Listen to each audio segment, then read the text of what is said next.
ایک بزرگ تھے، وہ دریا کنارے وضو کر رہے تھے۔ ایک بچھو تھا جو ایک لکڑی پر تیرتا ہوا، کبھی پانی کے ہچکولوں سے وہ ڈوبتا بھی اور کبھی لکڑی کو تھام لیتا، یوں پانی کے بہاؤ پہ جا رہا تھا۔ تو ان بزرگوں نے دیکھا تو ہاتھ ڈال کر کے اس کو نکالنا چاہا، تو اس نے اپنی فطرت کے مطابق ان کے ہاتھ پہ ڈنگ مار دیا۔ درد کی شدت سے ہاتھ جھٹکا تو وہ گر گیا، تو پھر ڈوبنے لگا تو پھر پکڑا اور پھر اس نے ڈنگ لگا دیا۔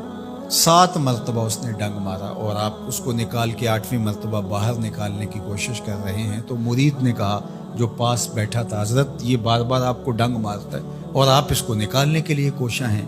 فرمایا وہ اپنی بری فطرت سے باز نہیں آتا، میں اپنی اچھی عادت سے باز کیسے آ جاؤں؟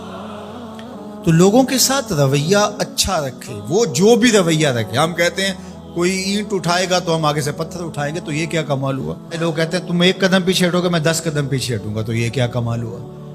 تم کہو میاں تم جتنے مرضی قدم پیچھے ہٹو، میں بھاگ کے تمہارا دامن پکڑ لوں گا، تمہیں جانے نہیں دوں گا، ایک دن تجھ کو بھی جیت لوں گا محبت کے زور پہ۔ ہم کہتے ہیں کہ فلاں میرے ساتھ اچھا سلوک کرتا ہے تو میں بھی اچھا کرتا ہوں، فلاں کا سلوک میرے ساتھ اچھا نہیں ہے تو ٹھیک ہے، جس طرح وہ چلتا ہے میں بھی اسی طرح چل رہا ہوں۔ یہ تو پھر برابری ہوئی۔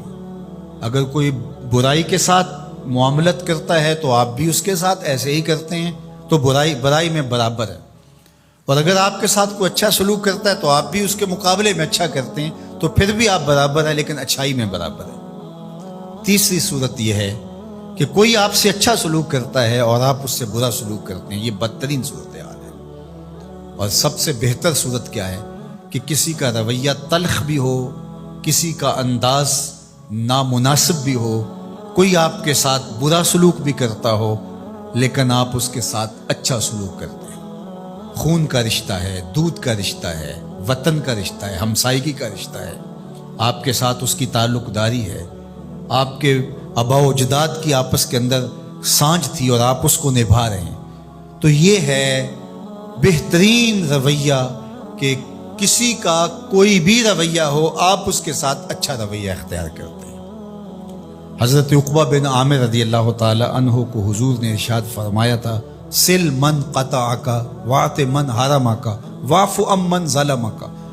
اے عقبہ بن عامر، جو تجھ سے تعلق توڑے تو اس سے تعلق جوڑ، جو تجھے محروم رکھے تو اس کی جھولیاں بھر دے، اور جو تیرے پہ زیادتی کرے تو اس کو معاف کر دے، اس سے درگزر فرما۔ یہ بہترین کردار ہے جس سے ایک اچھا ستھرا پاکیزہ اور مناسب معاشرہ ترتیب پاتا ہے اور ترکیب پاتا ہے۔ تو میرے اور آپ کے آقا و مولا نے ہمیں یہ تلقین کی، بلکہ فرمایا جو یہ چاہتا ہے کہ اس کی عمر میں برکت ہو اور رزق میں اضافہ ہو، وہ رشتہ داروں کے ساتھ سلوک اچھا کرے۔ یہ راز ہے عمر میں برکت کا اور رزق میں اضافے کا۔ رشتہ داروں کے ساتھ اگر سلوک اچھا کرو گے تو تمہاری عمر میں بھی برکت ہوگی، تمہارے رزق میں بھی برکت ہوگی۔ تو ہمیں یہ تلقین کی کہ رشتہ دار تو دودھ یا خون کی سانجھ سے رشتہ دار بنتے ہیں، کوئی عام انسان بھی ہو، ہمیں تو ان کے ساتھ بھی اچھا رویہ اختیار کرنے کی تلقین کی گئی۔ حتیٰ کہ آپ کے دین پر نہ بھی ہو تو آپ کی ہمسائیگی میں بستا ہے، مستامن ہے، ذمی ہے، تو اس کے ساتھ آپ کا سلوک اچھا ہوگا۔ آپ کا دین آپ کو یہ سکھاتا ہے۔ شیخ سعدی بولے، شنیدم کے مردان راہ خدا، دلے دشمنا ہم نہ کردن تن، تو را کے میسر شود ای مقام، کہ با دوستانت خلاف است و جنگ۔ میں نے سنا ہے کہ جو اللہ کے بندے ہیں وہ تو دشمنوں کا دل بھی نہیں دکھاتے۔ تجھے تصوف کے مراتب رفیع کیسے نصیب ہو سکتے ہیں؟ تو اپنوں سے جنگ چھیڑ کے بیٹھا ہے، تو اپنوں کے گریبان پھاڑ رہا ہے، اپنوں کی پگڑیاں نوچ رہا ہے، اور تو اپنی رشتہ داریوں کو توڑ رہا ہے، تو اپنے ہم منصبوں کے ساتھ الجھاؤ میں مبتلا ہے، اپنے ہم مسلکوں ہم مشربوں کے ساتھ تیرا الجھاؤ چل رہا ہے، تیری لڑائی چل رہی ہے۔ تجھے کیسے مرتبہ اور باطن کا نور اور اندر کا اجالا نصیب ہوگا؟ جو اللہ کے بندے ہیں وہ تو دشمنوں کا بھی دل نہیں دکھاتے۔ انسان تو انسان رہے، وہ تو جانوروں کے ساتھ بھی رویہ اچھا رکھتے ہیں کہ یہ اللہ کی مخلوق ہے۔ مخلوق ہونے کے ناطے سے الخلق عیال اللہ، تمام مخلوق اللہ کا کنبہ ہے، اور اس کے ساتھ اس نے سلوک، ان کا کچھ بھی رویہ ہو۔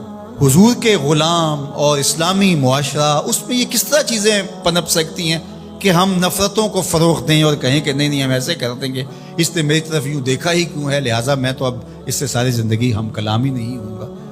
تو رویوں کی خوبصورتی اور صلہ رحمی یہ ہمارے دین نے ہمیں سکھایا۔